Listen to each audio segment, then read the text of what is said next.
বন্ধু আরে শালার শালা ঈদ মোবারক। ঈদের দিন একটা শুভ দিন, সকালবেলা উঠেই নামাজটা পড়িয়েই একটা অশুভ অলক্ষণে একটা হুয়ের লোকের সাথে দেখা হয়েছে। হ্যাঁ বন্ধু, ঈদ মোবারক, তুই ভালো আছে? হ্যাঁ তো বন্ধু এই গোস্ত ঠয়াইতে নামবি না? গতবার তো প্রায় 10-15 কেজি গোস্ত ঠয়াইছিলি নাকি? হালার ফালার একটা মূর্খ। হালার ফালা ঈদে কেউ গোস্ত ঠয়? গতবার ঈদে আমি গোস্ত ঠয়াইছি, আর কোরবানিতে প্রায় 10-12 কেজি আর একটু বেশি গোস্ত আমি ঠয়াইছিলাম। আস্তাগফিরুল্লাহ, না বলে কি খাইয়া লেছে না না, আচ্ছা ভাই আমি গোস্ত ঠয়াই না মুখা। ইয়ে কি ব্যাপারটা, ঈদের দিন তুই ভালো হবি না হালার ফালা। শালার সত্যি কইয়া লাইছে। এ বন্ধু খারা ওই একটা ফোন আইছে, একটু কথা বললি খারা। হ্যালো হ্যালো, আসসালামু আলাইকুম। আমি শেখ হাসিনা বলছি।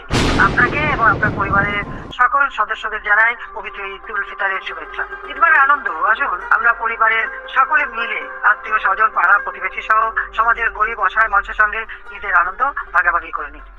বন্ধু কাম তো গড়ে গেছে। কি হয়েছে? We are finished. Papa is back. Run. দৌড়া খিচ্ছে দৌড়। হালার ফালা এই কপাল পরে যাতে না দেখা হয়ে এবার ইচ্ছে পুরো শেষ। বাগানে বাগানে তো ঘুরে লাগবে।